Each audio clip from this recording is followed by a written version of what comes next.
മനുഷ്യ ലൈംഗികത. സ്ത്രീക്ക് പീരീഡ്സ് നിൽക്കുമ്പോൾ അവസാനിക്കുകയും പുരുഷന് നിലനിൽക്കുകയും ചെയ്യുന്നതിൻ്റെ പരിണാമശാസ്ത്രം. നിങ്ങൾ ആരും പേടിക്കൊന്നും വേണ്ട, ഇതൊരു ഫാമിലി ചാനൽ തന്നെയാണ്. ഇതൊരു എഡ്യൂക്കേഷനാണ്. സോ നിങ്ങൾ സ്കിപ്പ് ചെയ്യൊന്നും വേണ്ട, എല്ലാവർക്കും കാണാവുന്ന ഒരു എഡ്യൂക്കേഷൻ വീഡിയോ ആണ്. കുഞ്ഞു കുഞ്ഞു അറിവുകൾക്കായിട്ട് സബ്സ്ക്രൈബ് ചെയ്യാത്തവരുണ്ടെങ്കിൽ സബ്സ്ക്രൈബ് ചെയ്തിട്ട് വീഡിയോ കാണാൻ ശ്രമിക്കുക.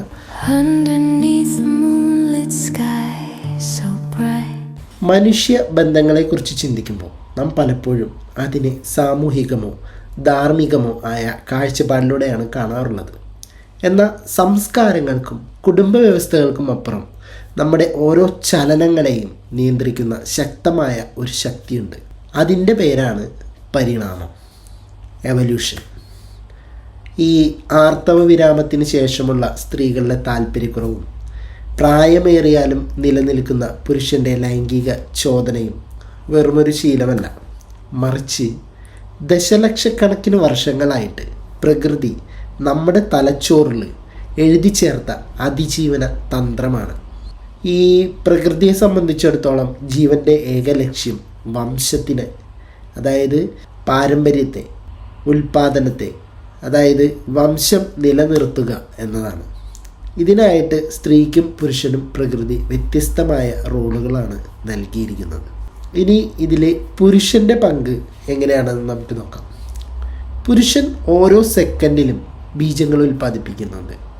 വംശനാശം വരാതിരിക്കാൻ തൻ്റെ ജീനുകൾ പരമാവധി വ്യാപിപ്പിക്കുക എന്നതാണ് പുരുഷൻ്റെ ജൈവികമായ ചുമതല. അതുകൊണ്ട് തന്നെ ശാരീരികമായ അവശതകൾക്കിടയിലും ലൈംഗികമായ താല്പര്യം നിലനിർത്താൻ പ്രകൃതി പുരുഷനെ പ്രേരിപ്പിച്ചുകൊണ്ടേയിരിക്കും. ഇത് ഒരു സ്പീഷീസ് എന്ന നിലയിലെ അതിജീവന തന്ത്രമാണ്. മനസ്സിലായോ? ഈ ജീനുകളെ ഉണ്ടല്ലോ, അതിനെ പരമാവധി വ്യാപിപ്പിക്കുക എന്നതാണ് പുരുഷൻ്റെ ജൈവികമായിട്ടുള്ള, അതായത് ജീവിതത്തിലെ ഒരു ചുമതല. അതായത് ഒരുപാട് ലക്ഷ്യങ്ങളുണ്ടാവും, ഒരുപാട് ചുമതലകളുണ്ടാവും ഒരു മനുഷ്യൻ ഭൂമിയിൽ ജനിക്കുമ്പോൾ. അതിൽ പ്രധാനമായും പുരുഷന് ഒരു ചുമതല പ്രകൃതി കൊടുത്തിട്ടുള്ളത് ഈ ഒരു സംഭവമാണ്. അത് ഏത് ശാരീരികമായിട്ടുള്ള അവശതകൾക്കിടയിലും ഈ ഒരു ലൈംഗികമായിട്ടുള്ള താല്പര്യം നിലനിർത്താനായിട്ട് പ്രകൃതി പുരുഷനെ പ്രേരിപ്പിച്ചുകൊണ്ടേയിരിക്കും. അതായത് ഈ ഒരു താല്പര്യം പോകാൻ പാടില്ല. ഇപ്പം നമ്മളിപ്പോൾ പനിച്ച് അവശനായി കിടക്കുകയാണെങ്കിലും, അല്ലെങ്കിൽ ഇപ്പോൾ ഒരു ആക്സിഡൻറ്റ് പറ്റി നമ്മളെ ഓർമ്മയ്ക്ക് കുഴപ്പമൊന്നുമില്ലെങ്കിൽ നമുക്ക് ഈ ഒരു താല്പര്യം വന്നുകൊണ്ടേയിരിക്കും. അതങ്ങനെയാണ്. ഇതൊരു സ്പീഷീസ് എന്ന നിലയിലുള്ള അതിജീവന തന്ത്രമാണ് ഈ സംഭവം.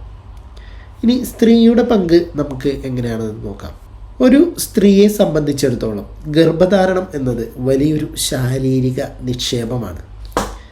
പരിമിതമായ അണ്ഡങ്ങൾ മാത്രമേ അവളുടെ പക്കലുള്ളൂ. അതിനാൽ എണ്ണത്തേക്കാൾ ഉപരിയായിട്ട് ആരോഗ്യവാനായ ഒരു കുഞ്ഞിനെ വളർത്തിയെടുക്കുക എന്നതിനാണ് പ്രകൃതി അവൾക്ക് മുൻഗണന കൊടുക്കുന്നത്. അതായത് ഒരുപാട് എണ്ണങ്ങൾ ഉണ്ടാക്കുക എന്നുള്ളതല്ല. അത് ഉണ്ടായ ആള്, അതായത് ഇപ്പോൾ ഒരു കുട്ടി ഉണ്ടായി കഴിഞ്ഞ് കഴിഞ്ഞാൽ ഒരു പുരുഷൻ നോക്കുന്നതിനേക്കാളും ഉപരിയായിട്ട് ഒരു സ്ത്രീക്ക് നോക്കാൻ കഴിയും. അത് അങ്ങനെയാണ് ഇഴുകിച്ചേർന്ന് കിടക്കുന്നത്. അമ്മയും മകനോ ഓർ മകളോ തമ്മിലുള്ള ബന്ധം അത്രയും ഗാഢമായി അലിഞ്ഞു ചേർന്നിട്ടുള്ളതാണ്. അത് അവർക്ക് പ്രകൃതി കൊടുത്തിട്ടുള്ള ഒരു മുൻഗണനയാണ്. ഇപ്പം അണ്ടവിസർജനത്തിനും പരിമിതികളുണ്ട്. സ്ത്രീകളിലെ അണ്ടവിസർജനം ഒരു നിശ്ചിത പ്രായം വരെ മാത്രമേ നടക്കൂ. ആർത്തവിരാമം സംഭവിക്കുന്നതോടെ ഈ വംശവർദ്ധനവിനുള്ള സാധ്യത അവസാനിക്കുകയാണ് ചെയ്യുന്നത്. പിന്നീട് അവളുടെ ഹോർമോണുകൾ കുറയുകയും ലൈംഗിക താല്പര്യത്തെക്കാൾ ഉപരിയായിട്ട് സ്വന്തം ആരോഗ്യം നോക്കാനും പിന്നെ സ്വന്തം കുട്ടികളെ സംരക്ഷിക്കാനും മുൻഗണന കൊടുക്കുകയാണ് സ്ത്രീകൾ അവിടെ ചെയ്യുന്നത്. ഇതിനെയാണ് ശാസ്ത്രലോകം ഗ്രാൻഡ് മദർ ഹൈപ്പോത്തിസിസ് എന്ന് വിളിക്കുന്നത്. ഇനി നമുക്ക് പുരുഷനിലെ ലിമിറ്റേഷൻ ഇല്ലാത്ത ഒരവസ്ഥയുണ്ട്. അതിനെക്കുറിച്ച് നമുക്കൊന്ന് നോക്കാം. പുരുഷന് ബീജോൽപാദനത്തിന് സ്ത്രീകളെ പോലെ പെട്ടെന്നൊരു എക്സ്പീരിയ ഡേറ്റ് അത് പ്രകൃതി നിശ്ചയിച്ചിട്ടില്ല.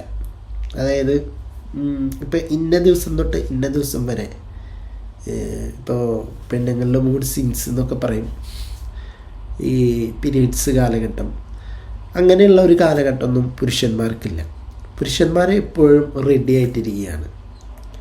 ഓക്കെ, അപ്പോൾ പുരുഷന് ബീജോൽപാദനത്തിന് സ്ത്രീകളെ പോലെ പെട്ടെന്നൊരു എക്സ്പയറി ഡേറ്റ്, അതായത് ഈ ഒരു ഡേറ്റിനപ്പുറം പുരുഷന് ഈ ഒരു വികാരം അല്ലെങ്കിൽ ഈ ഒരു ചിന്ത മനസ്സിലോട്ട് വരില്ല എന്ന് പ്രകൃതി കൊടുത്തിട്ടില്ല. അങ്ങനെ ഒരു എക്സ്പയറി ഡേറ്റ് പ്രകൃതി കൊടുത്തിട്ടില്ല. പഴയ കാലത്ത് പല കാരണങ്ങളാൽ പുരുഷന്മാർ കൊല്ലപ്പെട്ടാൽ വംശം അറ്റുപോകാതിരിക്കാൻ അവശേഷിക്കുന്ന പുരുഷന്മാർക്ക് കൂടുതൽ സ്ത്രീകളിൽ ഗർഭോൽപാദനം നടത്തേണ്ടി വരുമായിരുന്നു. അങ്ങനെയാണ് പഴയ കാലത്തെ ഒരു രീതി. ഈ ഒരു സാഹചര്യത്തെ അതിജീവിക്കാനാണ് പുരുഷൻ്റെ ഉള്ളിൽ ലൈംഗികതയോടുള്ള ആഗ്രഹം മരണം വരെ നിലനിൽക്കുന്ന രീതിയിൽ പ്രോഗ്രാം ചെയ്യപ്പെട്ടിട്ടുള്ളത്. പണ്ട് കാലത്ത് ഇപ്പോൾ യുദ്ധമൊക്കെ ഉണ്ടാകുമ്പോൾ, ഒരു യുദ്ധത്തിൽ ഒരുപാട് ഇപ്പോൾ യുദ്ധമൊക്കെ ഉണ്ടാകുമ്പോൾ കൂടുതലും പുരുഷന്മാരാണ് അതിനകത്ത് പങ്കെടുക്കുന്നതും. അല്ലെങ്കിൽ വേട്ട, പിന്നെയും പഴയതിലോട്ട് പോകുകയാണെങ്കിൽ വേട്ടയ്ക്ക് പോകുമ്പോഴും പുരുഷന്മാരാണ് കൂടുതൽ പോവുക. പുരുഷന്മാരാണ് കൂടുതൽ മരണം സംഭവിക്കുന്നത്. അപ്പോൾ മരിക്കുമ്പോൾ ഈ വംശം, അതിങ്ങനെ ഓരോ വംശങ്ങളാണല്ലോ, ഇപ്പോഴും അതേ വംശങ്ങളാണ്. അപ്പോൾ ഈ വംശം, ഈ പാരമ്പര്യം അറ്റുപോകാതിരിക്കാൻ വേണ്ടിയിട്ട് അവശേഷിക്കുന്ന, അതായത് എന്തിലെങ്കിലും ഇപ്പോൾ ഒരു ഗ്രൂപ്പ്, ഇപ്പോൾ ഒരു ഗോത്രം, ആ ഗോത്രത്തിൽ ഇത്ര ആൾക്കാർ വേട്ടയ്ക്ക് പോയി, അപ്പോൾ പകുതി തിരിച്ചു വരുന്നത് 2 ആളായിരിക്കാം, അല്ലെങ്കിൽ കുറച്ച് ആൾക്കാരായിരിക്കാം. അപ്പോൾ അതുപോലെ തന്നെ വേറൊരു എന്താ പറയുക, ഒരു ദേശം കൈയടക്കാൻ വേണ്ടിയിട്ട് ഒരു ദേശത്ത് നിന്ന് ഇത്ര ആൾക്കാർ പോകുന്നു, തിരിച്ചു വരുന്നത് കുറച്ച് ആൾക്കാരായിരിക്കാം. അപ്പോഴും അവരുടെ ആ ദേശത്തിൻ്റെ പാരമ്പര്യം അല്ലെങ്കിൽ ആ ഗോത്രത്തിൻ്റെ പാരമ്പര്യം, ആ വംശം അറ്റുപോകാതിരിക്കാൻ വേണ്ടിയിട്ട് അവശേഷിക്കുന്ന പുരുഷന്മാർക്ക് കൂടുതൽ സ്ത്രീകളിൽ ഗർഭോൽപാദനം നടത്തേണ്ടി വരുമായിരുന്നു. അത് നിർബന്ധിത പ്രോസസ്സാണ്. ഈ ഒരു സാഹചര്യത്തെ അതിജീവിക്കാനായിട്ട് പുരുഷൻ്റെ ഉള്ളിൽ ലൈംഗികതയോടുള്ള ആഗ്രഹം മരണം വരെ നിലനിർത്താനായിട്ട്, അതായത് മരണം വരെ നിലനിൽക്കുന്ന രീതിയിലാണ് പ്രോഗ്രാം ചെയ്യപ്പെട്ടിട്ടുള്ളത്. വാർദ്ധക്യത്തിൽ, അതായത് ഇനിയൊരു വാർദ്ധക്യത്തിൽ എത്തുമ്പോൾ പുരുഷന് ഉദ്ധാരണശേഷിയോ ശാരീരിക കരുത്തോ കുറഞ്ഞാലും മനസ്സിൽ ലൈംഗിക ചിന്തകൾ നിലനിൽക്കുക തന്നെ ചെയ്യും. അത് ഈ ജൈവിക പ്രോഗ്രാമിൻ്റെ ഭാഗമാണ്. അതായത് അവരുടെ മനസ്സിനകത്തൊരു തോട്ടുണ്ടാവും, കിട്ടിയാലൊന്നും പയറ്റാം എന്ന ചിന്ത. അത് ഈ വംശം നിലനിർത്താനുള്ള പ്രകൃതിയുടെ ഒരു ബാക്കപ്പ് പ്ലാനാണ്. അത് പുരുഷന്മാരെ നമുക്ക് കുറ്റം പറയാൻ സാധിക്കില്ല.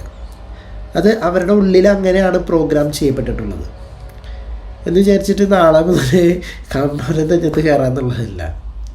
ഇന്നത്തെ ആധുനിക സമൂഹത്തിൽ നാം ഏകപത്നി വ്രതവും സദാചാരവും പിന്തുടർന്നുണ്ടെങ്കിലും നമ്മുടെ ശരീരം ഇപ്പോഴും പ്രവർത്തിക്കുന്നത് കാട്ടിൽ ജീവിച്ചിരുന്ന ആ ആദിമ മനുഷ്യൻ്റെ നിയമങ്ങൾക്കനുസരിച്ച് തന്നെയാണ്.